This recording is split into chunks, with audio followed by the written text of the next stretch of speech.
설린TV의 주간 상담소를 진행하는 김 소장입니다.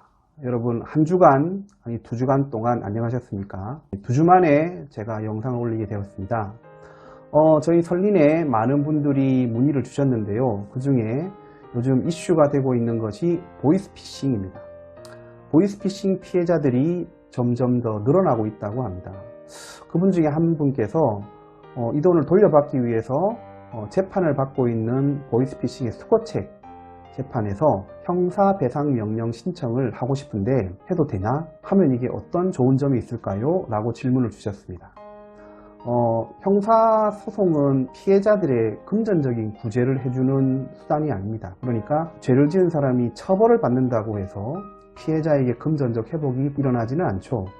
그래서 재판에서는 형사배상명령 신청 제도를 들여서 만약에 피고인이 피해자에게 돈을 줘야 되는 것이 확실하다면 피고인에 대한 형의 처벌의 판결과 더불어 얼마를 배상하라는 명령까지 내려줍니다. 이 명령 신청이 인용이 되면 민사상 판결과 동일한 효력이 되고 피고인의 재산에 대해서 강제 집행을 할 수가 있습니다. 그러니까 보이스피싱의 피해자분들은 피고인이 재판을 받게 된다면 반드시 형사배상명령 신청을 하는 것이 필요합니다. 그런데 여기서 그러면 피고인들이 돈이 없으면 어떡하나요? 그렇죠. 실제로 수거책으로 재판을 받는 피고인들은 대부분 아르바이트를 하는 과정에서 이렇게 사건에 연루가 됐기 때문에 돈이 없는 경우가 대부분이죠.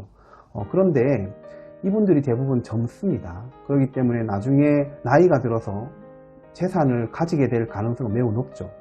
그걸 대비해서 형사배상명령 신청을 받아 놓는다면 나중에라도 그 사람이 돈을 벌었을 때 그 재산에다가 압류를 해서 집행을 할 수가 있습니다.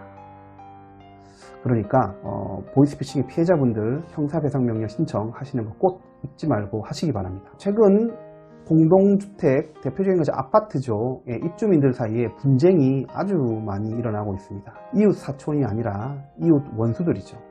가끔 보면 되는데 매일 보고 살다 보니까 싸우는 것도 매일 싸우는 것 같습니다. 또 카페를 만들어 가지고 사이버상에서 서로 모욕을 하면서 싸우고 고소고발이 아주 난무합니다. 최근 한 사례는 자기 바로 옆에 베란다식 아파트였죠. 바로 옆에 사는 분이 입주위의 어떤 간부였는데 아마 분쟁이 있어서 따지기 위해서 아파트 간부 집의 아파트 문을 발로 세게 꽝꽝 찬 겁니다. 그래서 그 간부는 집안에서 112를 신고를 했고 경찰이 와서 사건이 일단락이 되었는데요. 그 간부가 문을 찬 사람을 향해서 나 당신을 주거침입으로 형사고소를 하겠다 하고 갔다고 합니다. 이때 주거침입으로 자기가 처벌을 받느냐 이렇게 문의를 주셨습니다. 여러분들 생각은 어떠십니까? 이분이 다른 변호사에게 가서 상담을 보셨고 그 변호사는 주거침입 성립한다. 그러니까 대비를 해라 라는 답변을 들었다고 합니다. 저는 생각이 조금 다른데요.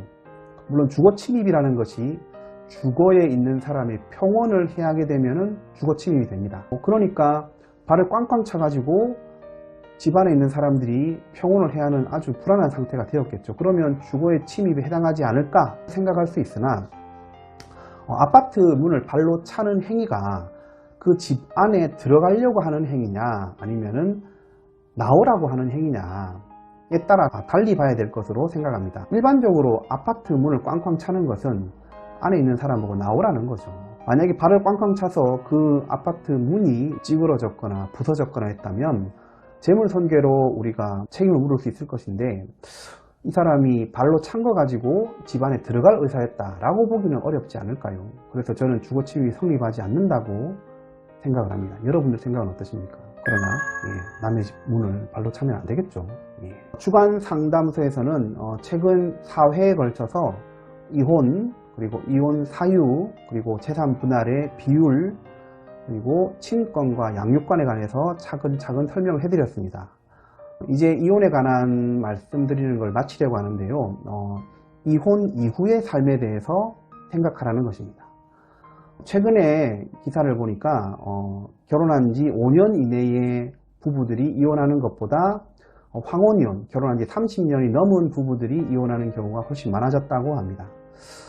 결혼한 지 30년이 지나서 이혼을 하시는 경우에는 크게 문제가 안 됩니다. 왜냐 그러면 이분들은 벌써 충분히 결혼 생활을 하셨고 그 이후에 이혼을 하시는 거기 때문에, 그리고 뭐 재산에 관해서도 충분히 이렇게 협의가 잘 되고요. 잘 안 되는 경우도 있습니다. 자녀도 다 컸잖아요. 그러니까 친권과 양육권의 양육비의 문제도 발생하지 않습니다. 그렇기 때문에 뭐 별 문제는 없는데, 결혼한 지 한 10년 안쪽 이렇게 미성년의 자녀를 두고 있는 이런 부부가 이혼하는 경우에 그 이혼 이후의 삶에 대해서 심각하게 생각을 안 하시고 이혼을 하시는 경우가 많은 것 같아요.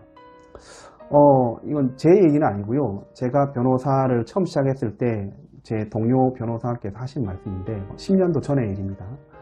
자기는 뭐 여성분이 이혼을 온다고 했을 때 꼭 3가지를 물어본다고 합니다. 첫 번째, 남편이 때리냐 물어본다고 합니다. 폭력적인 거 아니라고 합니다. 남편이 혹시 도박을 아주 못 끊을 정도로 하냐? 도박은 고칠 수 없거든요. 아니라고 합니다. 그러면 혹시 남편이 마약을 하냐? 마약도 못 끊거든요. 아니라고 합니다. 그러면은 이혼하지 말라고 이렇게 잘 설득해서 다시 보냈다고 합니다. 물론 10년 전의 인식일 수도 있는데요. 그런 3가지 사유에 해당하지 않으면 웬간하면 사는 게 낫다는 어떤 말씀이신 것 같습니다. 최근에 결혼한 지 3년 된 부부가 부인께서 먼저 이혼 소송을 했고 중간에 조정으로 마무리가 됐습니다. 그 사건에서 조정 조항에 양육비 그리고 재산 분할금 외에 특별한 경우에 아예 사교육비를 별도로 필요한 경우 지급한다는 조항이 있었습니다. 그래서 이혼 조정이 끝이 났고 이혼이 됐죠. 그 이후에 한 달 만에 부인이 바로 전 남편이죠. 연락을 한 겁니다. 아이가 이번에 어린이집을 유치원을 들어가야 되는데 뭐 어디 뭐 등록비가 얼마고 등하교비가 얼마고 뭐 이런 거 쭉 얘기를 한 거예요. 그러니까 남편 입장에서는 아니 그걸 왜 내고 달라고 그래? 되물었던 거죠. 아니 이거 사교육비니까 주기로 한 거 아니야? 양육비를 150만 원씩 주기로 했거든요. 양육비 안에 해결하는 거지. 그러니까 부인은 아니 양육비는 별도고 사교육비는 별도로 주는 거지. 그래가지고 막 분쟁이 있었습니다. 물론 조정조항의 해석 부분이긴 한데요. 양육비는 법적으로는 자녀를 양육하는 데 쓰는 거지 그 부인의 생활비로 쓰면은 아닌 거죠. 그렇죠? 그러니까 이혼을 할 때 재산 분할로 부인의 생활비는 이제 본인이 해결해야 되는 거예요. 그런데 젊은 부인이셨는데 양육비는 자기가 애 키우며 사는데 쓰고 또 교육비는 따로 받을 수도 있을 거로 생각을 하신 거죠. 이거는 특별히 자녀가 뭐 예술적 재능이 있다든지 그래서 고액의 레슨을 받게 된다든지 그런 경우에 우리가 특별히 줄 수 있다는 것이지 기본적으로 들어가는 교육비를 준다는 의미는 아니다. 그래서 특별히 필요한 경우 지급한다는 문구를 저희가 조정조항에 삽입을 했었거든요. 그러자 부인께서 엄청 많이 우셨어요. 어떤 이혼이라는 부분을 실감을 하신 거죠. 이혼이 여성분들에게 있어서는 경제적인 부분이 해결이 안 되면 많은 어려움을 겪게 되는 것이 사실입니다. 물론 이혼을 하시기까지 정말 어쩔 수 없이 하게 되는 그런 상황에 내몰리셨을 건데, 그러나 이혼 이후의 삶에 대해서도 정말 냉정하게 생각해 보시고 이혼을 결정하셔야 후회가 없습니다. 오늘 설린의 주간 상담소는 여기까지 하겠습니다. 다음 시간에도 뵙도록 하겠습니다.